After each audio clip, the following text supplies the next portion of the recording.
The cabin in the woods ये film साल 2011 में रिलीज हुआ था। ये एक अमेरिकन हॉरर फिल्म है। इस फिल्म को ड्रू गॉडर्ड डायरेक्ट किया है। The cabin in the woods को IMDb में 10 में से 7.0 मिला है विद 72% मेटाक्रिटिक। रॉटेन टोमेटोज में इस फिल्म को 92% मिला है विद 74% ऑडियंस स्कोर। कहानी की शुरुआत में दो आदमी बात कर रहे होते हैं जिनका नाम मिस्टर शिटरसन और मिस्टर हेडली होता है। हमें वहाँ पे यह पता चलता है कि कई सारे देश जैसे कि जापान, बर्लिन, वो सब लोग मिलके किसी सिस्टम से जुड़े हुए थे, खुफिया काम कर रहे थे।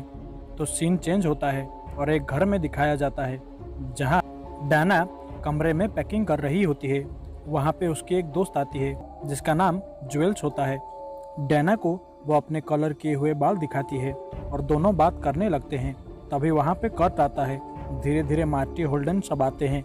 वो सब लोग मिलके एक गाड़ी में बैठ के जाने लगते हैं। मार्टी वहाँ सोसाइटी के बारे में खुद के थॉट्स को शेयर करता है। उसके बाद वो सब लोग गाड़ी में तेल भरवाने के लिए एक जगह पे रुकते हैं और वहाँ एक आदमी उन लोगों को बदतमीजी से बात करता है। उसके बाद वो सब लोग वहाँ से जाने लगते हैं। उन सब की गाड़ी पहाड़ों के नीचे से जाती है। तभी हमें यह दिखाया जाता है कि एक पक्षी आके अदृश्य दीवार से टकरा कर मारा जाता है। वो सब लोग उसी कैबिन में जाते हैं। एक कमरे में होल्डन जाता है जहां उसे एक पेंटिंग दिखता है। उस पेंटिंग को वो हटा देता है। एक मिरर वहां पे दिखता है। सामने वाले रूम में डाना थी। ये जान के डाना समेत सबको होल्डन उस कमरे में मिरर के बारे में बताता है। डाना के साथ होल्डन रूम चेंज कर लेता है। डाना को भी वो पेंटिंग दिखता है जो कि थोड़ा क्रीपी था। वो उस पेंटिंग को एक कपड़े से ढक देती है। दूसरी ओर सिस्टम में काम करते हुए लोगों को दिखाया जाता है। डैनियल ट्रूमन नामक एक आदमी नया नया उस काम पे लगा था। वहाँ पे ये पता चलता है कि ट्रूमन पहले से एक सोल्जर था। दूसरी सीन में हमें ये दिखाया जाता है कि उस कैबिन को कैमरे के जरिए उस सिस्टम के लोगों के द्वारा देखा जा रहा था और परिचालित भी किया जा रहा था। तभी वहाँ पे उस बदतमीज आदमी का कॉल आता है। वो बात करते करते उस आदमी की बातों पर सब हंसने लगते हैं। झील के किनारे जाके मस्ती करने लगते हैं। तभी हमें सिस्टम के द्वारा किया गया उन पांचों के ऊपर रिसर्च दिखाया जाता है। बाद में सिस्टम के लोग मिलके वेट करने लगते हैं और यहाँ केबिन में वो 5 मिलके ट्रूथ और डेयर खेलने लगते हैं। मार्टी जुएल्स को डेयर करता है। जुएल्स जाके एक वॉल्फ के फेस को किस करती है। उसके बाद अचानक एक दरवाजा खुलता है और जुएल्स डाना को वहाँ जाने के लिए डेयर करती है। डाना नीचे जाती है और इधर उधर देखने लगती है। एक तस्वीर को देखकर डाना डर जाती है। आवाज़ सुन के सारे लोग नीचे आ जाते हैं। सब लोग नीचे एक्सप्लोर करते हैं। सब लोगों को कुछ ना कुछ पकड़े हुए हमें ये दिखाया जाता है। दरअसल ये सारे चीज़ों के खुलासे बाद में होने वाले हैं। डाना को एक बुक मिलता है। वो उस बुक को पढ़ती है। एक लैटिन में पढ़ने के लिए लिखा हुआ होता है।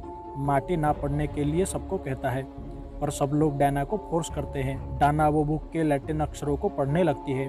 तभी हमें केबिन के बाहर गड़े हुए मुर्दे उठ खड़े हो जाते हैं। दूसरी ओर सिस्टम के लोगों के द्वारा किया हुआ बेट का रिजल्ट डिक्लेयर होता है और हमें वहाँ कई सारे भूत पिशाच, कई सारे एलियन, ट्विन, इन सब का नाम लिखा हुआ दिखाया जाता है। चाइना में भी स्कूल की लड़कियां मिलकर घोस्ट को ख़त्म कर देती है और उस भूत को फ्रॉग में तब्दील कर देती है। दूसरी ओर हमें ये दिखाया जाता है कि बर्लिन और रंगून में किया गया काम भी फेल हो चुका है।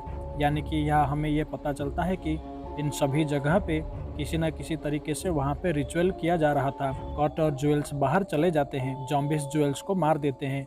एक सीन में हमें ये दिखाया जाता है कि जगह पे ढलने लगता है। किसी तरीके से बच के कट वहाँ से चला जाता है। कैबिन में जाते वक्त वो मार्टी को भी एक जॉम्बी से बचाता है और कट बाकी सब इकट्ठा हो जाते हैं। कट उन सबको एक साथ रहने के लिए कहता है। मिस्टर हेडली ये जान लेते हैं और केमिकल वाले गैस उस कैबिन में छोड़ देते हैं। कट माइंड चेंज कर लेता है और दूसरों को एक साथ ना रहकर अलग अलग हो जाने के लिए कहता है। सब लोग अलग अलग हो जाते हैं। मार्टी एक कमरे में जाता है जहां उसको केबिन में लगे हुए कैमरे के बारे में पता चल जाता है। सिस्टम वाले लोग ये सब जान लेते हैं। तभी एक जॉम्बी वहां पे आता है और मार्टी को चाकू से स्टैब करके घसीटते हुए ले जाने लगता है। तभी हमें फिर से वही रॉक में ब्लड ढलते हुए फिर से दिखाया जाता है। डाना भी होल्डन के साथ जैसे तैसे करके बचते हुए कट से मिलती है। वो तीनों अब गाड़ी में बैठ के जाने लगते हैं और मिस्टर शिटरसन ब्लार के उस जगह को बंद कर देते हैं। कट बाइक से जंप करके दूसरी ओर जाके हेल्प लाने के लिए जाता है और वही अदृश्य दीवार से टकरा कर मारा जाता है। उसका भी खून पत्थर में समाते हुए हमें दिखाया जाता है। वहाँ से निकलकर फिर से होल्डन और डाना वापस आ रहे होते हैं। तभी एक जॉम्बी होल्डन पर वार करता है। होल्डन मारा जाता है, गाड़ी पलट जाती है और पानी में गिर जाती है। जैसे तैसे करके डाना पानी से बाहर आती है और एक जॉम्बी उस पर अटैक करने लगता है। ये देख के सिस्टम के सारे लोग पार्टी करने लगते हैं। तभी वहाँ मार्टी आ जाता है और जॉम्बी को मार देता है। वो दोनों बसते हुए एक जगह पे जाते हैं जहाँ कई सारे जीव दिखते हैं, जैसे कि belly dancer, smoking face ghost, werewolf और एक डरावना आदमी। छोटे छोटे रूम में कई सारे जीव वहाँ पे कैद किए हुए हमें दिखाया जाता है। उस रूम से बाहर निकलते वक्त एक आदमी वहाँ पे आ जाता है और उससे बच के वो लोग आगे बढ़ते हैं। उनके पीछे कई सारे लोग आते हैं उनको मारने के लिए, पर डायना अक्लमंदी दिखाती है और सारे मॉन्स्टर को आज़ाद कर देती है। सारे मॉन्स्टर मिलकर सिस्टम के सारे लोगों को मार देते हैं। बचते हुए डाना और मार्टी एक जगह पे आते हैं जहाँ एक औरत वहाँ पे आती है और उन दोनों को सारी बात बताती है। एनिशिएंट दानवों के लिए सेक्रीफाइस है। डाना मार्टी पर गन पॉइंट करती है और पीछे से एक वेयरवुल्फ आ जाता है और डाना को काट लेता है। मार्टी बच के उस औरत से लड़ने लगता है। वो औरत मार्टी को मारने ही होती है कि जॉम्बी आके उस औरत को मार देती है। उन दोनों को मार्टी नीचे ढकेल देता है। उसके बाद मार्टी और डाना बैठ के बात करते हैं। उसके बाद जमीन फटती है और एक बड़ा सा हाथ नीचे से बाहर आता है और यहाँ पे फिल्म खत्म हो जाता है।